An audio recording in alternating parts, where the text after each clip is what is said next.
주님. 여기 찬미 성령님이라고 하세요? 네. 그래서 성령 다 받았어요? 아멘! 그 1박 2일이었어요? 2박 3일이었어요? 2박 3일. 오늘 마지막 날이죠? 아쉽죠? 네, 우리 아쉬운 마음 좀 있는데, 오늘은 6번째 강의죠. 어떻게 성장해야 되는지에 대한 강의예요. 같이 기도로 시작하겠습니다. 성부와 성자와 성령의 이름으로 아멘. 사랑이 많으신 주님, 삼위일체이신 하느님, 성령님, 감사합니다. 이 자리에 초대해 주시면 감사하고, 수원교구 성령쇄신, 청년 성령쇄신, 이렇게 많은 젊은이들이 당신께 방향을 맞추고 쇄신해서 나아가고자 합니다. 감사드리고 또 이 양떼들, 당신의 양떼들 축복하여 주시옵소서. 각자 많은 어려움의 시간들을 보내고 있었을 거라 생각합니다. 그리고 이 세미나가 끝난 뒤에 다시 그 어려움의 장소들로, 상황들로 파견돼야 함을 또 알고 있습니다. 주님, 이들에게 당신의 성령으로 튼튼한 방패가 되어 주십시오. 이들이 나갈 세상은 그대로일 겁니다. 그리고 이들을 마주하게 될 많은 사람들, 또 여전히 같은 모습일 겁니다. 이들에게 사랑의 영을 주셔서 그 어떤 시련과 고난을 통해서도 당신을 증거할 수 있도록 허락하여 주시옵소서. 주님, 저희 부족하고 약합니다. 수만 번 걸려 넘어지고 좌절하고 또 좌절합니다. 주님, 저희에게 더 큰 것을 볼 수 있는 눈을 허락하여 주시옵소서. 작은 목소리를 들을 귀를 허락하여 주시옵소서. 그 무엇보다 저희 마음이 당신께로 향할 수 있는 마음의 여유를 주시옵소서.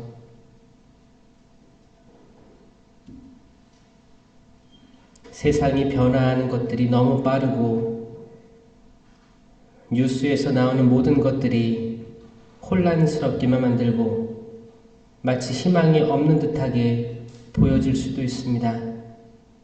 주님, 이들을 굳건하게 하여 주시옵소서. 다니엘처럼, 에스텔처럼, 모세처럼, 아론처럼 그 젊은이들이 어떻게 당신께 나아갔는지를 깨닫고 이들이 세상에 살지만 세상에서 구별되게 하여 주시옵소서.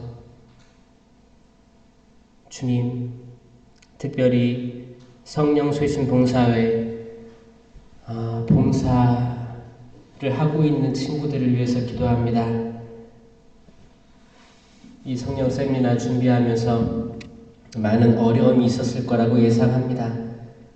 주님, 이들의 마음 어루만져 주시고 굳건히 당신의 길 따라갈 수 있는 강한 주님의 사도 될 수 있도록 허락하여 주시옵소서. 그리고 이 젊은이들을 보내주신 부모님들 축복합니다. 모든 가정들이 쇄신돼서 이 유혹이 많은 세상 잘 견뎌나갈 수 있도록 허락하여 주시옵소서. 다같이 성모송 같이 하겠습니다.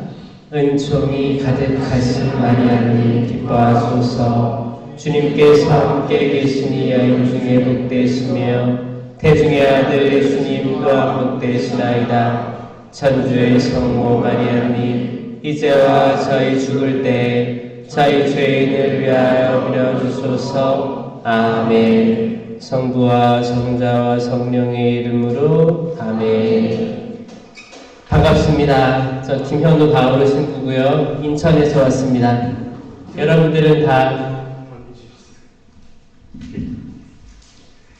명찰도 저를 위해 만들어주시면 제가 알겠습니다. 네, 김현우 바오르 신부입니다. 저를 아시는 분들도 있어요? 몇 명 아시고 몇 명 모르시죠? 네, 저 그렇게 유명한 사람은 아니에요. 저는 신부가 2010년도에 됐어요. 그리고 1년만 한국에 있다가 그 뒤로는 호주로 갔습니다. 호주 선교를 갔다 와서 10년을 있었어요. 그래서 호주 애기들, 호주 신자들 대상으로 사목을 하다가 이제 코로나 한복판이죠. 2020년도 말에 돌아와서 2021년부터 지금 교구청 외국인 담당 사제하고 있습니다. 외국인 담당도 하고 인천항에는 그 많은 큰 배들이 들어와요. 그럼 그 배에 올라가서 또 외국인 선원들도 만나는 일을 하고 있어요. 재밌겠죠? 네. 재밌게 지내고 있습니다. 그래서 저는 한국에 살면서도 외국에서 사는 느낌을 받고 있어요. 그래서 되게 사복하고 있고, 이제 제가 신학교 때, 그때가 이제 27살, 그때 성령 세미나를 처음 받았어요. 신학교에서. 학사님들만 다 모인 곳에서 세미나를 받고, 그때 많이 변화가 돼서, 저는 그때 얘기를 해드리려고 합니다. 세미나를 받고 어떻게 성장했는지 지금 여러분 강의 주제거든요. 제 얘기를 한번 그때로 돌아가서 한번 얘기를 하고 싶어요. 저는 굉장히 상처 많은 아이였어요. 어렸을 때부터. 사실 돌이켜보면 상처가 아닌데 저 나름대로는 상처라고 인식했던 게 많았습니다. 뭐 예를 들어서 그리 부유한 집안에서 자라지 못한 거에 대한 비교로 인한 나름대로의 되게 좀 억울하고 저 친구는 집이 이렇게 부유하고 나는 이걸 가지지 못한 거에 대한 그런 박탈감, 그런 걸로 불만이 많은 아이로 자랐었어요. 그리고 이제 그러다 보니까 그리고 이제 부모님은 아버지는 엄격하시고 어머니는 엄격하신 아버지 옆에서 저를 잘 도닥거리셨던 그런 가족에서 성장을 했고, 저희 형은 공부도 잘하고 그랬었어요. 집에서도 비교가 될 수 있었고, 항상 뭐 가지지 못한 거에 대한 갖고 싶다, 더 갖고 싶다. 근데 나는 못 갖지? 약간 이런 결핍 같은 것들을 많이 또 느꼈던 때로 제가 기억을 해요. 그러다가 이제 학교 들어가면서 나랑 비슷한 아이들하고 같이 어울리게 됩니다. 그 말은 뭐예요? 불만이 많은 친구들하고 같이 어울리게 됐었어요. 중학교 시절, 고등학교 시절. 그러니까 만나면 어떻게 해요? 만나면 술도 한잔하고, 중고등학교 때 술도 한잔하는 거예요. 어떻게?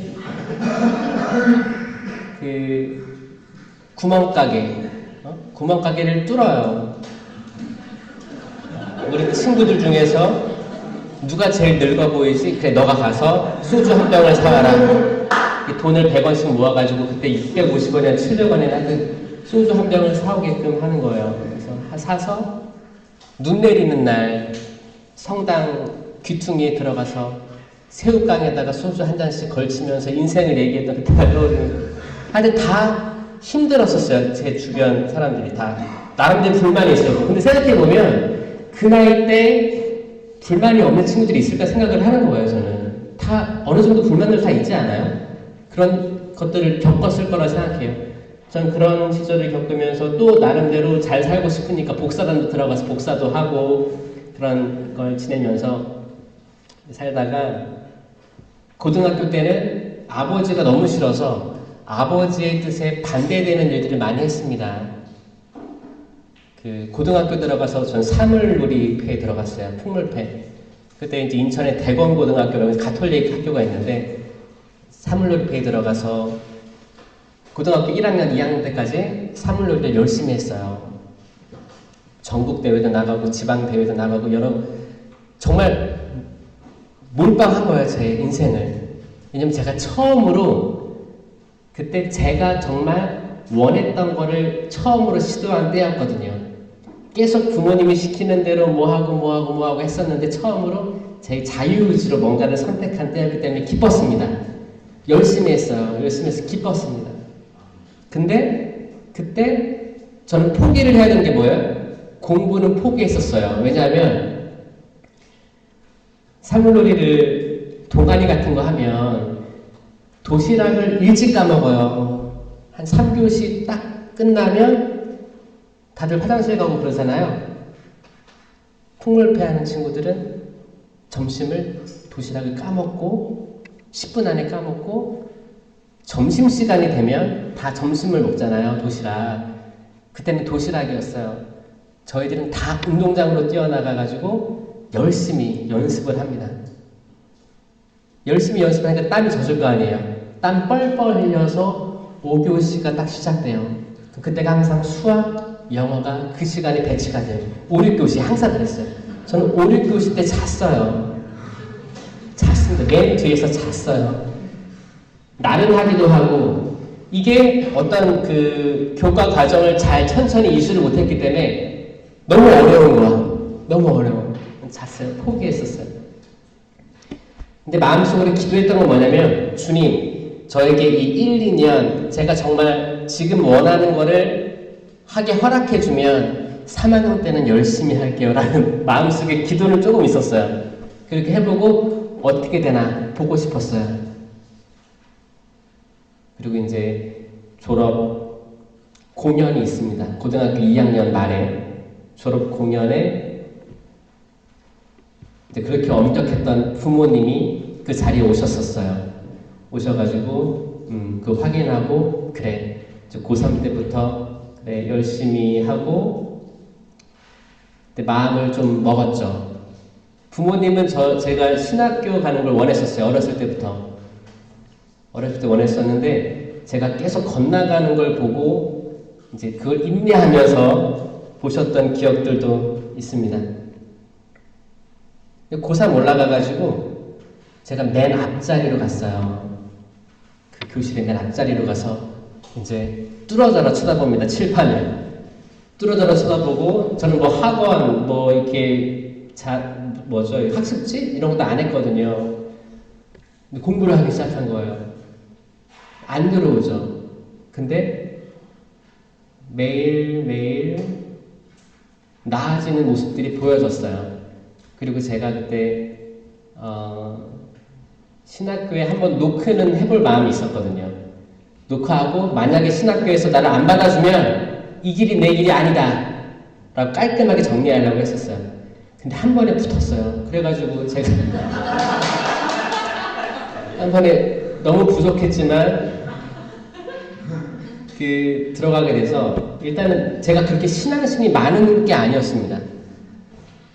그냥 성당 뭐 다니고 어렸을 때부터 부모님은 꼬맹이 때부터 오후 3시만 되면 성경책을 펴고 읽으라고 했으니까 매일 오후 3시에 예수님 돌아가신 시간에 성경을 조금씩 읽고 이거를 외우긴 했었거든요. 이거는 내가 원해서 한 게 아니고 부모님이 시켜서 한 거죠. 그래서 강제적으로 약간 아는 게 있어가지고 뭐 경시대회 같은 거 본당에서 하잖아요. 그럼 1등 했어요. 이미 아는 건 많았어요. 성경에 대해서. 근데 내가 신앙심은 그게 아니었거든요. 내가 정말 하느님을 의지한다 이런 거 전혀 없었고 정말 하느님이 있으면 세상에 왜 전쟁이 있고 가난한 사람들이 있고 왜 맨날 박 터지게 싸우고 뭐 뉴스 보면 어떻게 남한과 북한은 분단되어 있고 아직까지 그 당시만 해도 전쟁이 있었거든요. 뭐 이스트 티모르라든지 중동 지방 다 전쟁이 있었는데 지금까지도 전쟁이 있잖아요. 이게 해결되지 않는 걸 보고 하느님이 과연 있을까? 이게 굉장히 의심이 들었었어요. 그리고 세상의 불평등함, 부조리함들 이런 것들을 계속 의심을 많이 하고 있었죠. 신학교 들어가서 처음 배우는 게 철학이에요. 철학을 배우면 플라톤부터 해서 아리스토텔레스부터 해서 쭉 배워요. 그리고 군대를 보냅니다. 2학년 마치고 군대를 보내요. 군대를 가면 뭐 군대 생활 하다가 이렇게 많은 사람들, 다양한 사람들이 있구나를 봐요. 그리고 다시 복학을 하는데 복학을 해도 내가 신앙심보다는 불만들이 많죠. 근데 그리고 내가 이 길을 가는 게 맞나 이런 헷갈림들이 있는 거예요. 그럴 때 이제 대학원 올라갔을 그쯤에 세미나가 있었던 거예요. 저는 그 세미나 때 인생이 바뀌는 걸 느꼈습니다. 예를 들어서 저는 석사 학위를 준비하기 위해서 책들을 많이 수집했어요. 그 책들은 과학에 대한 책들이었어요. 저는 과학에 관심이 많았어요. 예를 들어서 성경도 과학적으로 접근해서 나와 같이 의심이 많은 사람들을 어떤 해소를 시켜주고 싶었어요. 성경 보면 과학적이지 않은 게 많죠? 여러분들 다 이해되세요, 그거? 응? 그리고 밖에 나가면 세상 사람들은 더 많아요. 과학적이지 않은 게 많으니까. 지금은 특히 과학이 좀 우세하죠? 과학적이지 않으면 이걸 왜 믿어? 그런 말 많을 거예요, 여러분들 아마 만나게 될 사람들. 그래서 어떻게 설명할 수 있을까 해서 그때 창조과학이라고 해서 제가 그쪽으로 공부를 하려고 준비를 막 했어요. 세미나가 있었고 세미나를 받았죠. 저는 신명기도에 대해서 어렸을 때부터 들어본 적은 있었어요. 제가 철야기도를 다녔고 부모님 따라서 부모님이 가정기도회를 하면서 가족끼리 신명기도를 하는 걸 봤어요. 그래서 저게 뭐야? 그리고 부모님은 저한테 랄랄랄랄랄라 해보래요. 랄랄랄랄라. 그래서 랄랄랄랄라 하는데 그럼 뭐가 된다는 거야. 랄랄랄랄랄랄랄랄랄랄라 계속 하는 거야. 안 돼. 뭐 하는 거야 도대체? 이게 이해가 안 됐어. 이게 이성적으로 이해가 안 됐었어요. 그리고 어디 기도회 가면 신령기도 막 하는데 어떤 사람들은 로또 하고 있는데 로또?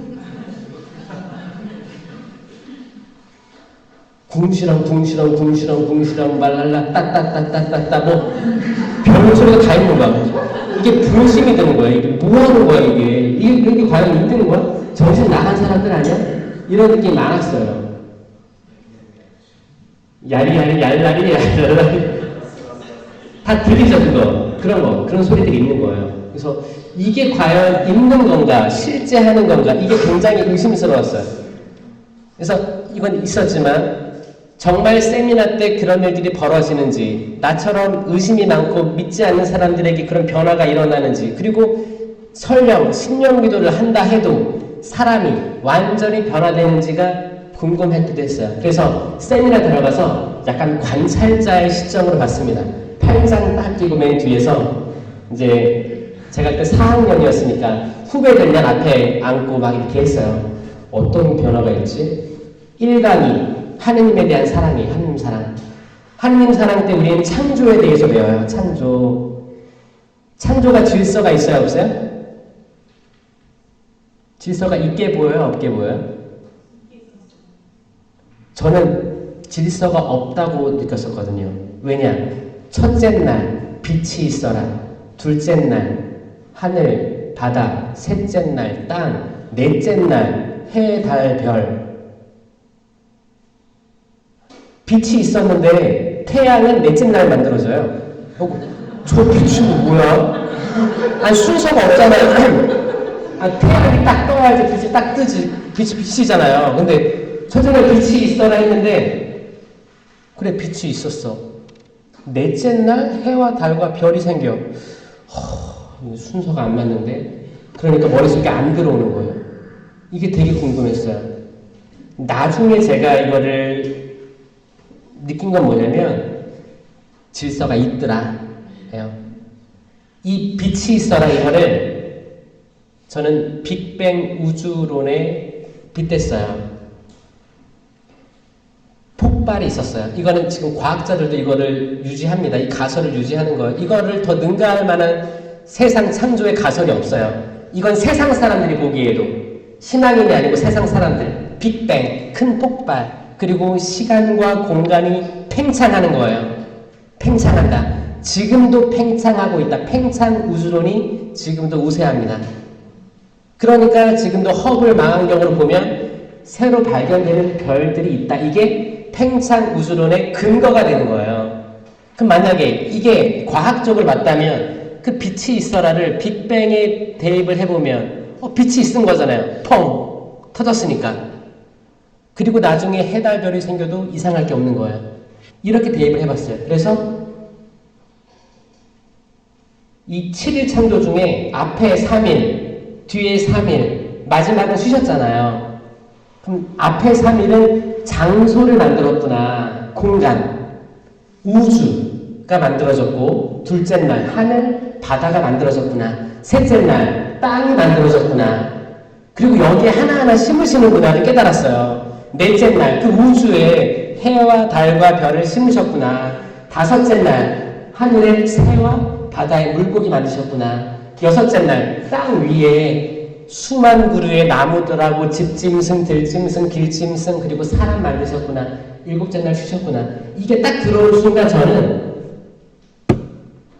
어차피 저는 과학에 관심이 있었으니까 와 이거 성경 말씀들 다 과학적으로 해석할 수 있겠다라는 생각을 했어요. 그리고 두 번째 강의가 예수 그리스도에 대한 강의였을 거예요. 예수 그리스도가 누구신가?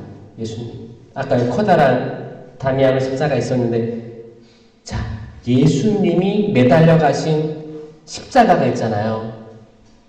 이 십자가가 저한테는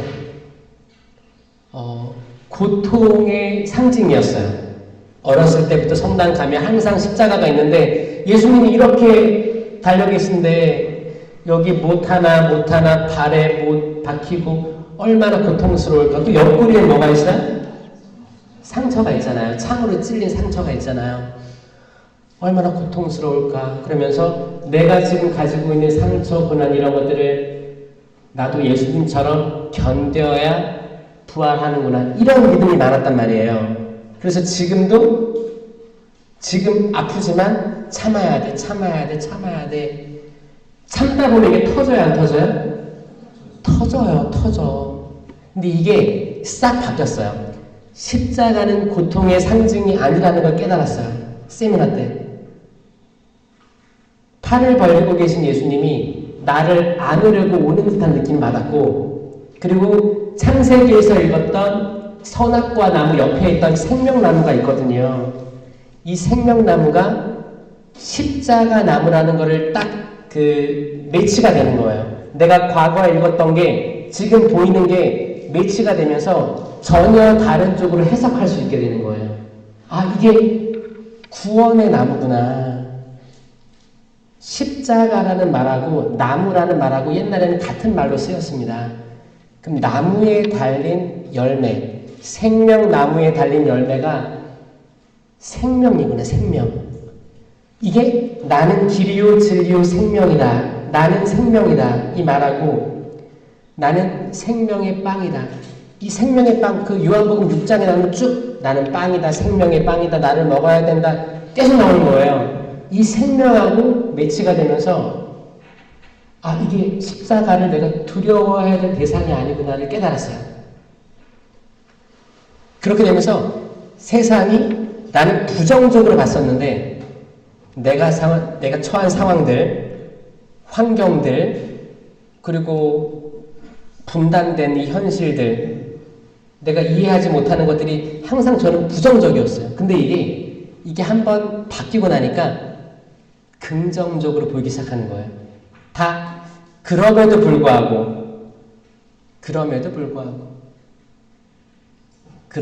불구하고라는 그 말이 바뀌기 시작했어요. 이거 굉장히 큰 변화인 거 아시죠? 그리고 이제 3강의가 성령이었어요. 성령에 대해서 배우기 시작하는데 저는 성령이 몰랐거든요. 아니 예수님, 하느님만 알면 되지. 구약에는 하느님에 대한 얘기 나오고 신약에는 예수님에 대한 얘기 나오니까 그리고 성령 강림, 성령 받아가지고 그들이 용기를 내서 밖으로 나갔다. 그럼 용기인가? 성령은 용기인가? 이 정도만 알고 있었는데 성령이 어떤 분인지를 알게 된 거예요. 은사와 열매로. 은사와 열매. 여러분 다 기억나세요? 여러분들 지금 앞에 써있는 이 말들은 뭐예요? 은사일까요? 열매일까요? 여기 앞에 뭐 사랑, 기쁨, 평화 이거. 열매. 오, 잘 배웠네요. 열매예요. 저는 이게 다라고 생각해요. 은사, 열매. 이게 핵심이에요.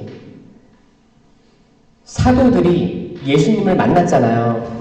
돌아가시고 묻히고 부활하셨어요. 다시 성령 내려오셔가지고 이 은사를 줬어요. 그러니까 제자들이 송두리째 바뀌어가지고 밖으로 나가서 내가 알던 예수님이 그리스도, 곧 하느님이었다라고 말하기 시작한 거예요. 그 어떤 두려움도 없었어요. 이거는 마치 송두리째 바뀌는 경험이거든요.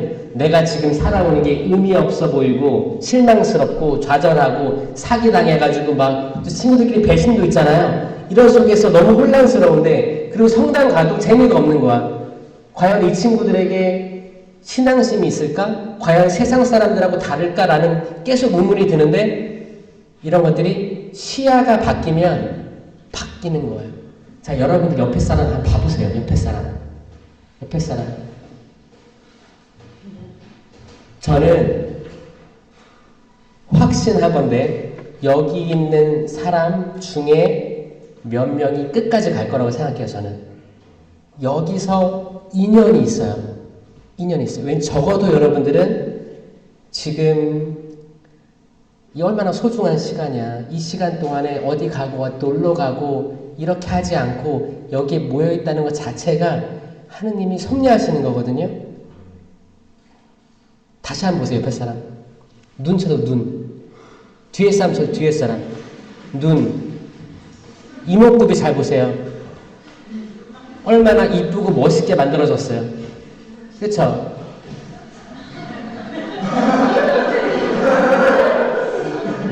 분심이 든다면 미안합니다. 정말 여러분들 이쁘고 멋있어요. 여러분들이 이 자리에 있다는 게 멋있습니다. 너무너무 이쁘고요. 제가 봐도 이렇게 이쁜데 하느님 보시기 얼마나 이쁠까라는 생각을 합니다. 여러분들은 시간을 봉헌한 거예요.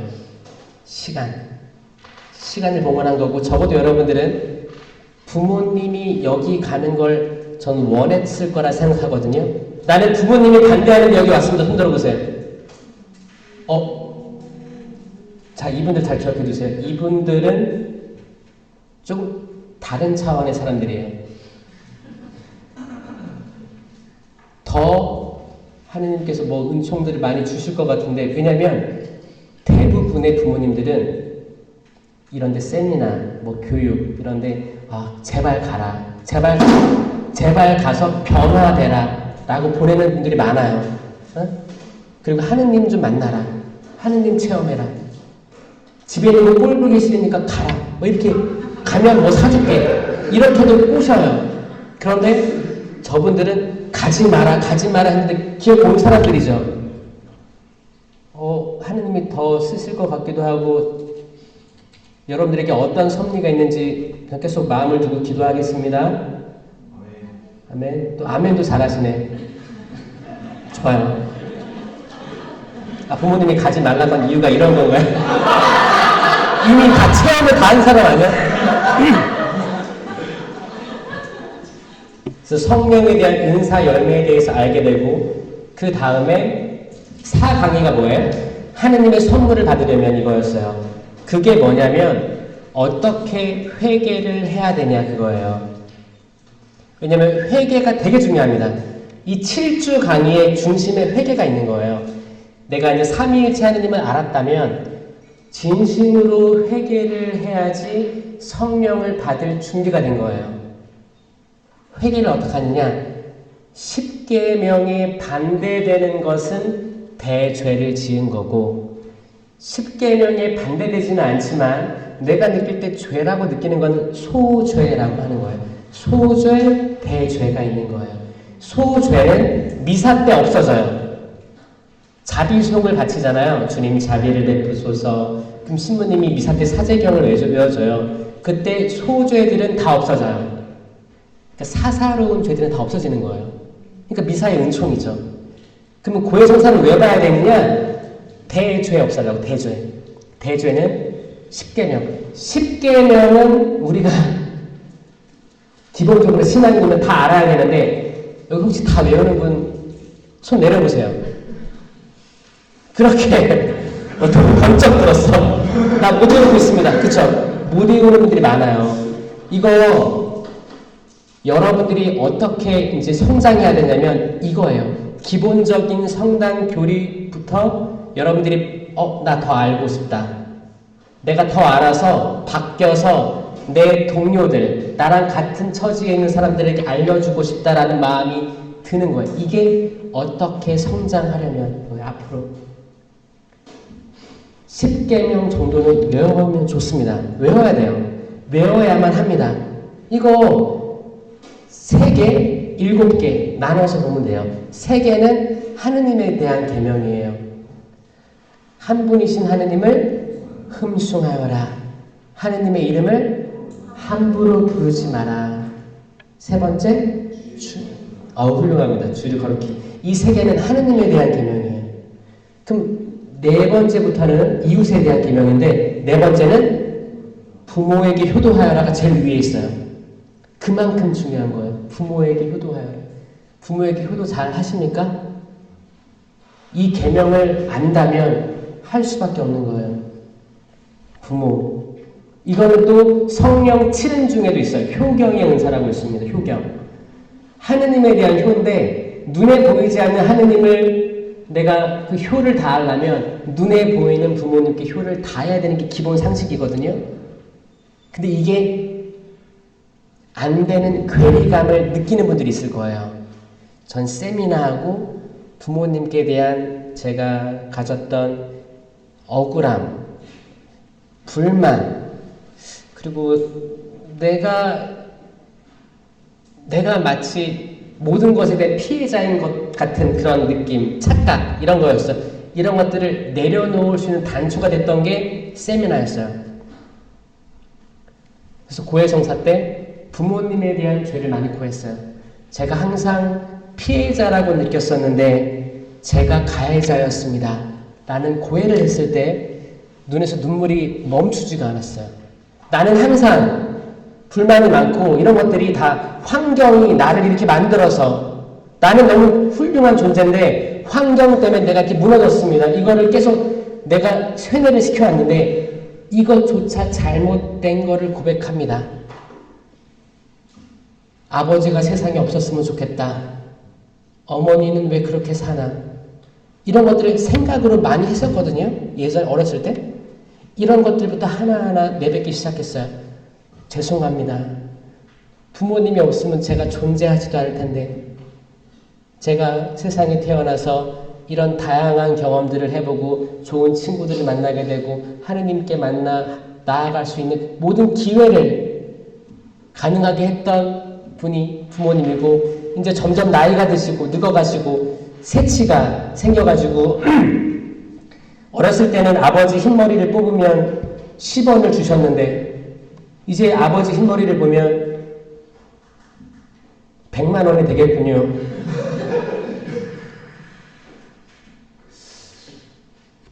서글퍼지는 거죠. 예전에는 당당한 그 분의 뒷모습이 보였었는데 점점 꾸꾸정해지시고 힘이 없어지는 모습들을 보면서 아, 사람이라는 게 태어나서 죽는다는 거에 대한 현실이 느껴진 거예요. 저는 여기에 대해서 그 사람의 인생이 제한적이라는 거에 대해서 뼈저리게 느낀 건 제가 고등학교 때였어요. 고등학교 2학년 때. 그때 풍물패 했던 이제 3학년으로 올라갔던 선배가 사고로 죽게 됩니다. 그때 이제 2학년까지 공연 다 마치고 MT를 간 거예요.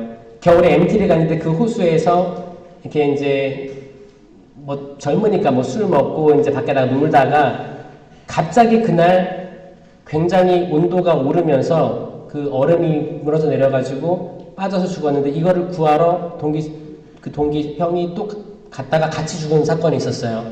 제가 그거를 보고 그 장례까지 다 이제 해주고 그때 뭘 느꼈냐면 그 형들 착한 형들이었거든요. 제가 봤을 때는 착하고 후배들 챙길 줄 아는 형들이었고 저는 이런 게 이해가 안 됐었어요. 왜 죽음이란 게 왜 있고 사고로 왜 죄를 그렇게 많이 지었지 않은 이들이 죽는가가 굉장히 큰 의문거리였어요. 사고가 왜 있고 왜 불의의 사고로 세상을 떠나며 왜 지진, 자연재해로 사람들이 세상을 떠나는가? 팬데믹은 왜 와서 수많은 사람들이 그 바이러스로 죽게 되는가? 하느님은 계신가? 제가 그때 깨닫는 건 왜냐면 네가 왜 이런 걸로 나에게 따지느냐라고 했던 욥기의 말씀, 욥기. 욥도 욥기 읽어본 사람 있어요, 여기? 대충은 아시죠? 어떤 느낌인지? 두 가지 재앙이었어요. 첫 번째는 욥의 주변을 다 쳐요. 가족들, 집이 다 불타버려요. 근데 욥은 하느님 원망하지 않았어, 그때까지. 이런 일이 왜 있지? 너무 힘든 거예요. 힘든데 원망하진 않았어요. 두 번째 재앙은 욥 자신에 대한 재앙이었어요. 가려움증. 너무 가려운 거야. 그리고서 피가 나. 괴로워. 그러니까 이제 하소연 합니다. 하느님 너 어떻게 나에게 이런 일을. 그러니까 친구들이 와서 더 혼내요. 너가 분명히 잘 산다고 생각했지만 분명히 마음속으로 하느님을 거스는 게 있을 거야. 그래서 이런 재앙들이 있는 거야. 다 혼내기만 하고 돌아가. 더 열받는 거야. 나는 지금 위로가 필요한데 내가 나의 지금 삶을 이해할 만한, 이해시킬 만한 사람들이 필요한데 주변에는 다 심판하는 사람들 뿐이었어요. 그때 하느님께 얘기하는 거죠.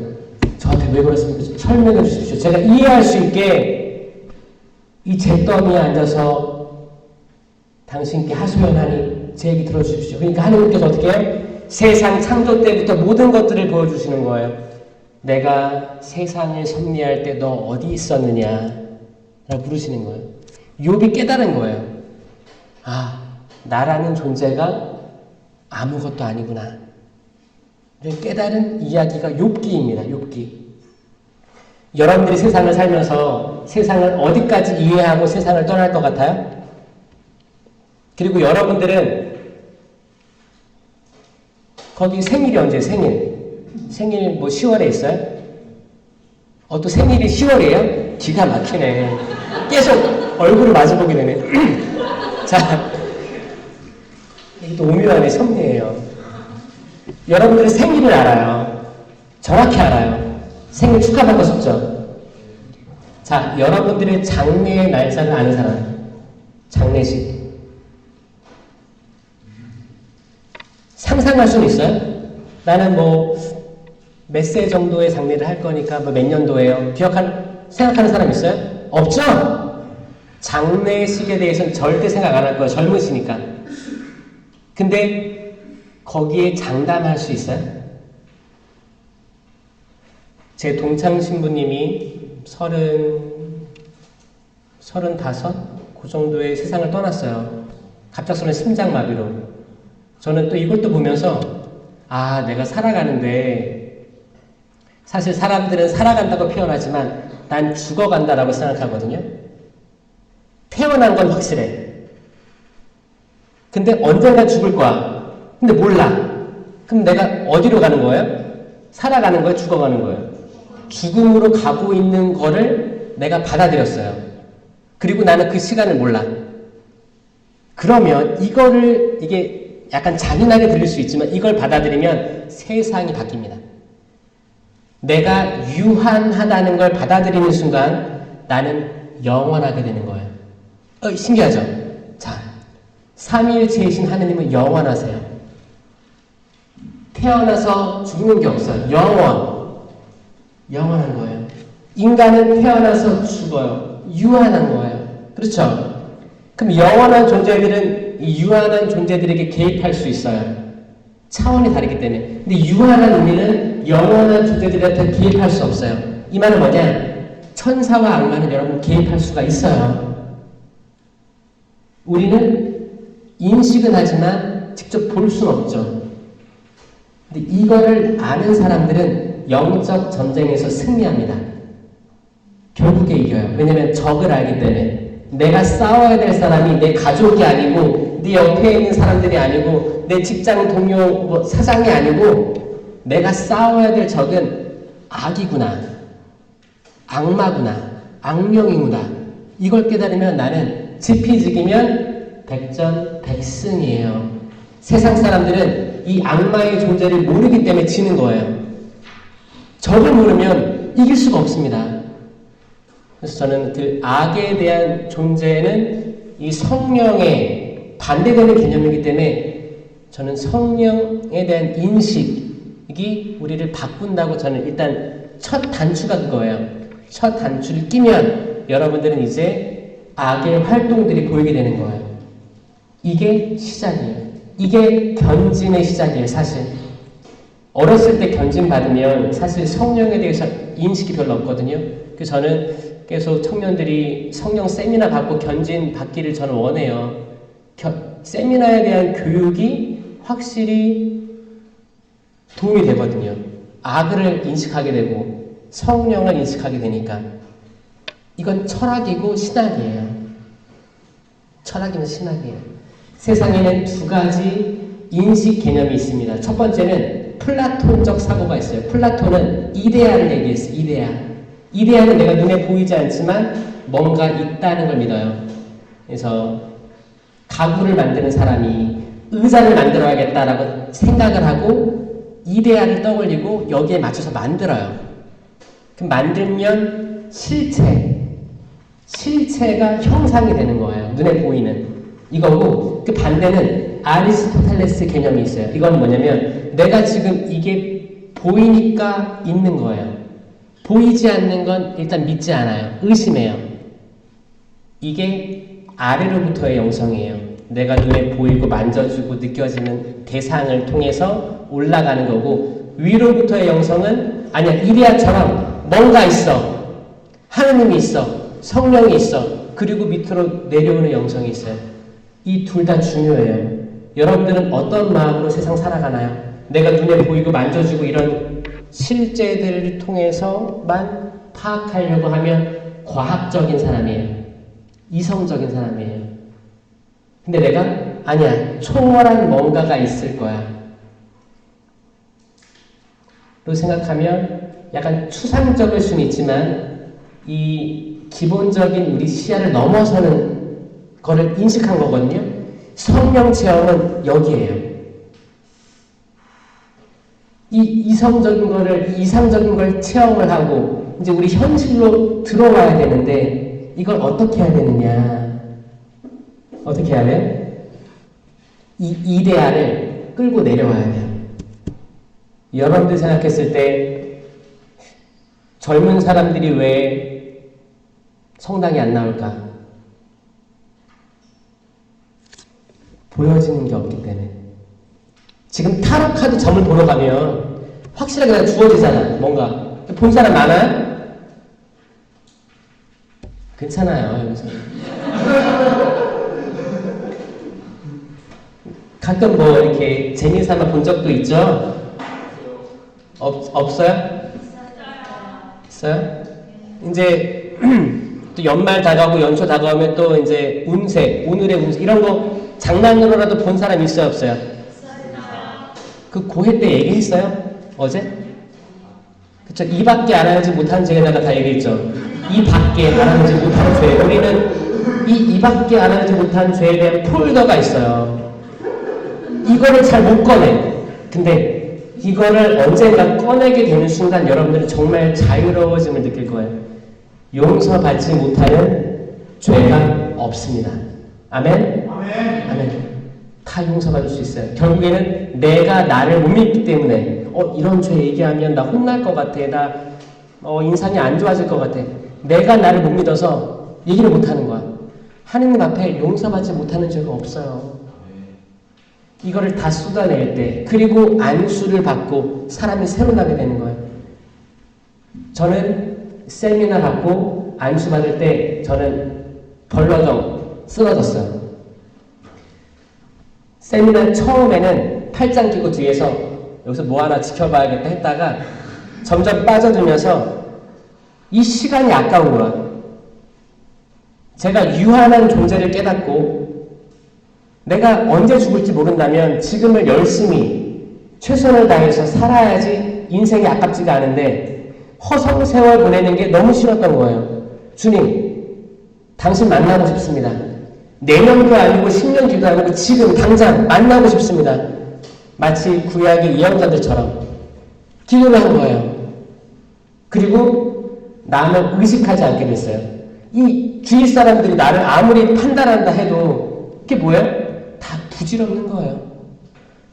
내가 살아가는 건데 내 심장은 나를 위해 뛰는데, 내 팔은 내가 흔들고 내 다리는 내가 왔다 갔다 하잖아요.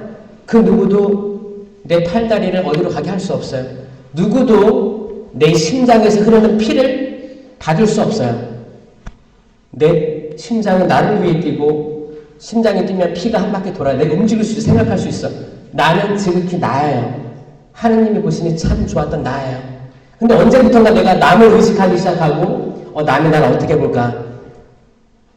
나는 어떻게 행동해야지? 나를 포장하기 시작한 거예요. 포장. 나에 대한 사랑 없이 나는 그래도 좋은 사람이 되고 싶어. 봉사하기 시작하는 거예요. 그러면 괴리감이 생깁니다. 아무리 봉사하고 집에 와도 나에 대한 사랑이 없으면 나 포장된 것 같아. 내가 아닌 것 같아. 또 술 먹고 자요. 그쵸? 술 먹고 자면 다음날 괴로워. 자괴감에 빠져. 이게 뭘까? 나 잘 살아가고 있는 거 맞을까?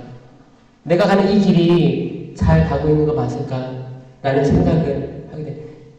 잘못된 거예요. 하느님을 사랑하고 이웃을 내 몸 같이 사랑하라는 계명 있죠? 이건 모든 율법을 한데 모은 거거든요. 하느님에 대한 사랑, 이웃에 대한 사랑. 이게 10대명이잖아요. 그런데 여기 예수님이 첨가한 게 있는 거예요. 율법을 종합했지만 하나 첨부했어요. 내 몸 같이 라는 말을 예수님이 첨부한 거예요. 이 말은 뭐야? 내가 나를 사랑해야 돼요. Love yourself죠? 들어봤죠? 여러분들이 여러분 스스로를 거울을 보고 와 진짜 하느님 어떻게 이렇게 날 창조했을까? 정말 잘생겼다. 정말 이쁘다. 내 옆구리살도 이쁘고 샤워할 때 알몸을 보세요. 여러분 스스로를 보세요. 애명동산에서 알몸을 보고 아무런 느낌이 없었어요. 언제부터 부끄러운 느낌이 생겼어요? 죄를 지은 다음부터. 원래 사람은 그냥 그 자체로 너무너무 훌륭한 완전한 하느님의 모상입니다. 여러분들의 눈을 자세히 보세요. 거울 보고 아침에 샤워하고 거울 자세히 보세요. 눈, 코, 입, 콧구멍, 뭐 머리 두피부터 해서 머리, 쇄골, 뼈 어떻게 이걸 만들었지? 창조했지? 나라는 존재가 얼마나 멋있지? 그리고 여러분들을 위해서 시간을 써야 되는 거예요. 오늘은 건강해지기 위해서 운동을 가야겠다. 신발을 고쳐 신고 뛰거나 산책 가거나 등산 가거나 그 뭐야? 나를 사랑하는 거예요. 오늘 나를 위해서 술을 절제해야겠다. 한 잔만 먹고 나머지는 안 먹어야겠다. 이게 뭐야? 나를 위해서 내가 나를 사랑하니까 하는 거예요. 여러분들이 친구 만나서 막 화가 나. 싸우고 싶어. 그런데 내가 화를 내면 나도 속상하니까 이번에는 화를 내지 말아봐야겠다. 내려둘러요. 뭘 위해서? 이 사람 위해서? 나를 위해서. 내가 부모님에게 따지고 싶고 뭔가 불만을 표출하고 싶은데 이러면 뭐래. 이런 다 의미 없다는 거 알잖아요. 내가 한마디에서 그 사람들 바뀔 것 같으면 아니라고 이미 다 알고 있어요. 그렇죠? 그런 것들을 내려놓는 거예요. 누굴 위해서? 나를 위해서. 나를 위해서입니다. 나를 위해서. 요즘에 뇌과학이 성장하고 있어요. 뇌과학. 뇌가 많은 것들을 거의 모두 다 인식하게 되고 표출하게 되는 건 뇌예요, 뇌. 뇌라는 걸 본 적 있어요? 여러분들 스스로의 뇌를? 없죠. 근데 이데아는 있을 거예요. 내 뇌는 이럴 거야. 뭐 사람 주먹 2개 합친 것만 할 거야. 자세히 본 적은 없잖아요. 근데 이 뇌에서 다 하는 거 아시죠? 내가 먹었을 때 포만감도 느끼고 내가 배고픔도 느끼고 내가 화도 나고 다 느끼는 거예요. 여기서 편도체라는 게 있어요. 편도체가 있는데 이건 뭐냐면 모든 감정을 느끼는 거예요. 여러분 느끼는 슬픔, 좌절, 괴로움, 분노, 기쁨, 환희, 이 많은 감정들이 있잖아요. 이 감정들은 결국에 하나예요, 하나. 두려움입니다, 두려움. 두려움이에요. 그래서 성경에서 내내 두려워하지 말라라고 한 거예요. 두려워하지 말라. 느끼는 감정 하나인데 이 두려움을 느낄 때 사람들은 표출하는 거예요. 어떻게? 분노로 표출하기도 하고 좌절 아니면은 방에 들어가서 안 나와 우울감으로 표출하기도 하고 아니면 미친 사람처럼 코인 노래방 가서 막 노래를 불러 이렇게 표출하기도 하고 이렇게 스트레스를 풀려고 하는 거예요. 그렇죠? 아 코인 노래방 자주 가시나 봐요. 아니죠? 자 여러분 두려움이라는 감정 때문에 많은 것들을 발산하게 되는데 그 뭐예요? 이 뇌가 두려움을 적당한 두려움은 적당한 두려움이라고 느껴야지 적당히 발산이 되는 게 정상이에요. 하느님께서 만드신 참 좋았던 인간이 이랬어요. 그런데 현대사회에서 어떤 일들이 있냐 이 정도는 그냥 넘어가도 돼 라고 뇌에서 신호를 보내야 되는데 편도체가 과잉 반응이 있습니다. 이 두려움에 대한 과잉 반응이 있어요. 뇌가 그러는 거예요. 야, 이거는 적극적으로 방어해야 돼. 분노해, 화를 내, 경고해.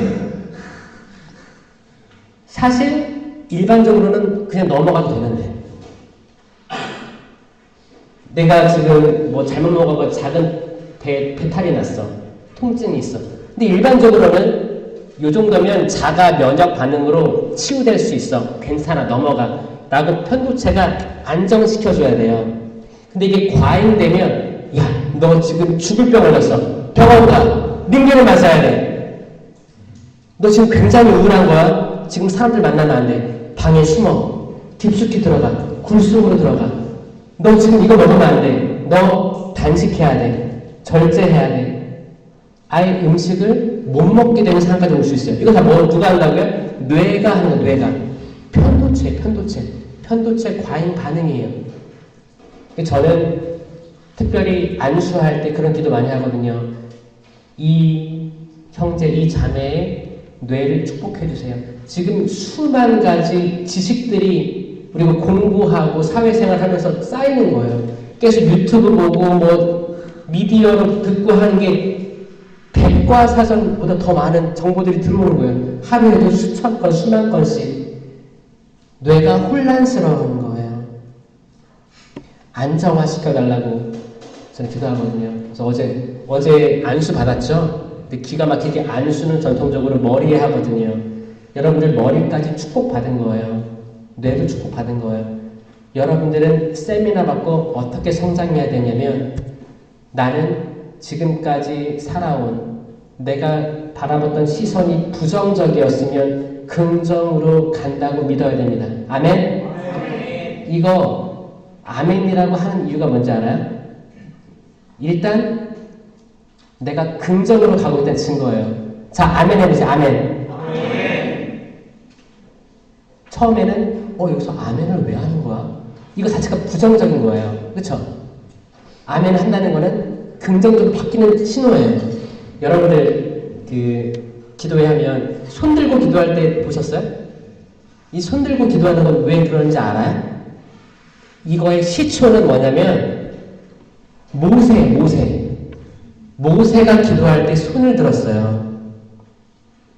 근데 옆에 아론하고 후르가 손을 받쳐준 거 알아요? 그래서 모세가 기도했어요.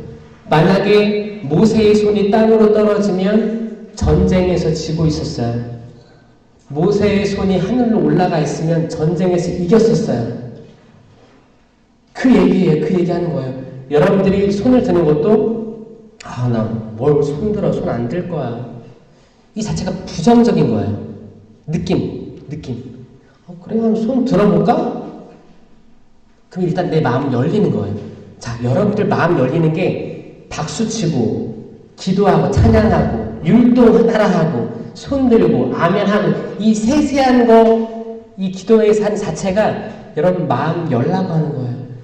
이스라엘은 항상 목이 뻣뻣했습니다. 목이 뻣뻣했어요. 팔짱 끼고 있었어요. 이거를 회복하지 않으면 나는 계속 딱딱한 사람으로 어떻게 해요? 딱딱딱딱딱딱딱딱 그리고 무덤에 딱딱딱딱 무덤까지 들어가는 거예요. 이렇게. 그게 아니고 성령은 우리를 자유롭게 해주는 거예요. 자유롭게. 기쁘게 해줘요. 자유롭게 해줍니다. 이게 성령이에요. 그럼 나는 이제 내 자유의지로 성경책을 읽기 시작합니다. 매일이상 3년 동안 꾸준히 읽으면 성경의 모든 거 다 읽는다고 나와 있죠. 천만에요. 다 못 읽어요. 여러분 그 통건, 성경 통건으로 봐야 됩니다. 성령 체험하거나 새로 난이들은 이제 성경을 꺼내서 읽게 돼요. 여러분 집에 가서 일단 성경이 어디 있는지 한번 확인해 보세요. 방에 가서. 방에는 있는지 아니면 기도상에 있는지 아니면 그 책의 상태를 보세요. 너무 새 건데? 당근마켓에서 팔까? 성경에 밑줄도 그으시고 색깔별로 칠해보세요. 그래도 안 낡아요. 지저분하게 해보세요. 나중에 뿌듯할 거예요. 나 성경 이렇게 읽었다. 너무 새 책인 거를 너무 새 거여서 성당에 기증하고 싶죠? 이런 거를 슬퍼하셔야 되는 거예요. 사실 성경은 베스트셀러인데 베스트 리더는 안 되는 거예요. 사만 나 진열해놔. 이거를 내가 성경을 읽게 되고 이제 영성체를 하고 싶어집니다. 왜? 십자가에 달려 계신 예수님이 생명나무 열매라는 걸 알아요. 이제 나는 선악과 나무 열매 안 먹고 생명나무 열매 먹으러 오는 거예요. 이게 예수 그리스도고 이게 미사 때 성체로 오시는 거예요. 그럼 나는 생명을 먹는 거예요. 그럼 나는 이 미사 후에 생명을 잉태할 수밖에 없어요. 사람을 살리는 말, 사람을 살리는 행동들을 할 수밖에 없어요. 부정적이기보다 긍정적인 면으로 나아갈 수밖에 없어요. 이게 우리가 미사를 하는 이유예요. 여러분의 변화되는 거예요. 변화. 부정에서 긍정에서, 슬픔에서 기쁨으로, 환희로. 기쁜 사람이 되면 표정부터 바뀝니다. 그러면 직장생활 나가서도 잘 되고 공부도 잘 되고 여러분 사회 인간관계도 잘 될 거예요. 긍정은 돈으로 살 수 없습니다. 아무리 커리어를 쌓아도 이건 할 수가 없어요. 성령으로 새로 태어나면 사랑, 기쁨, 평화, 인내, 호의, 선의, 성실, 온유, 절제 이 9가지 열매를 주렁주렁 맺을 수밖에 없어요. 여기서 부정적인 열매는 하나도 없습니다. 아멘. 맞죠? 아멘. 맞아. 너무 좋아요. 나중에 연락처 좀 주세요, 저한테. 제가 기운 빠졌을 때 연락 한번 드리겠습니다. 기 좀 받아야겠다. 그래서 저는 여러분들이 어떻게 성장한다고요? 기도하고 성경 읽고 미사하고 그리고 여러분들끼리 모여야 돼요. 세미나 마치고 기도회에 나오셔야 됩니다. 아주 중요해요. 여러분들 자주 만나야 돼요.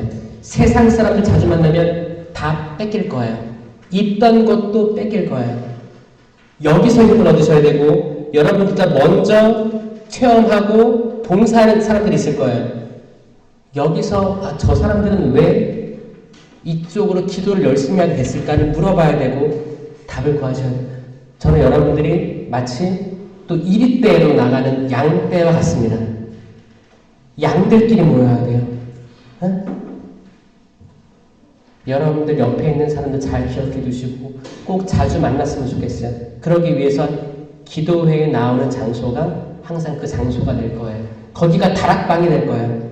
다락방에서 성모님하고 같이 기도하는 거예요. 거기에 항상 삼위일체 하느님이신 성령께서 임하시는 거고 여러분들은 계속 쇄신될 거예요. 아멘. 그럴 수 있죠? 아멘. 자, 여기 앞으로 기도에 나오겠다. 손 들어보세요. 오. 자, 지금 나는 기도에 나올까 말까 고민 중이에요. 손 들어보세요. 자, 봉사자들이 특별히 기도해야 될 분들이에요. 그렇죠? 저는 여러분들이 일회성에서 안 끝났으면 좋겠어요. 많은 분들이 쟁기를 잡고 뒤를 돌아봅니다. 그럼 하늘나라에 적합하지 않아요. 쟁기 뭔지 알아요? 소에 달고 그 쇠붙이가 삽처럼 돼서 삽. 밭을 가는 거예요. 이 쟁기를 잡으면 앞으로 쭉 가야 됩니다. 뒤를 돌아보면 이 쟁기가 이쪽으로 가요. 소가 이쪽으로 가는 거예요. 이렇게 되는 거예요. 안녕. 네. 이게 뭐예요? 세상으로 가는 거예요. 그럼 이 밭은 지그재그로 갈립니다. 밭은 똑바로 갈려야 되거든요. 하느님을 알았으면, 내가 하느님 믿기로 마음 먹었으면, 내가 이 시간 투자해서 변화된 삶을 살기로 마음 먹었으면 뒤돌아보지 마세요. 아멘. 아멘. 하느님께서 여러분에게 필요한 것들을 주실 거예요. 그리고 여러분들은 소중한 하느님의 자녀입니다. 너무너무 이쁘고 훌륭한 친구들이에요. 그 성소를 잃어버리지 마셨으면 좋겠어요. 아멘? 아멘. 혹시나 이 강의 때 깜빡 졸았거나 뭘 들었는지 기억이 안 나면 제 유튜브 채널로 오시면 돼요. 채널 제목이 뭐라고요? 김신부의 레인보우예요. 레인보우는 제 성품 성구예요. 무지개. 내가 하늘과 땅 사이에 무지개를 세우리니 이것이 나와 땅 사이에 세우는 계약의 표징이 될 것이다. 노아의 방주 이후의 얘기예요. 우리 인생에 비 내릴 거예요. 때는 폭우가 내릴 거고 우박도 내릴 거고 소나기도 내릴 거예요. 가랑비 내릴 거예요. 우리 젖을 거예요. 쓸려 나갈 수도 있어요. 상처받을 수도 있습니다. 하지만 비는 그칠 거고 무지개 뜰 거예요. 희망이에요. 희망. 희망하세요. 긍정적으로 되세요.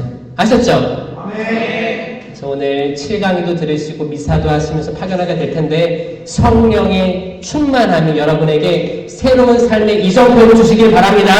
아멘. 성부와 성자와 성령의 이름으로 아멘. 영광의 성부와 성자와 성령께 성부와 성자와 성령의 이름으로 아멘. 감사합니다.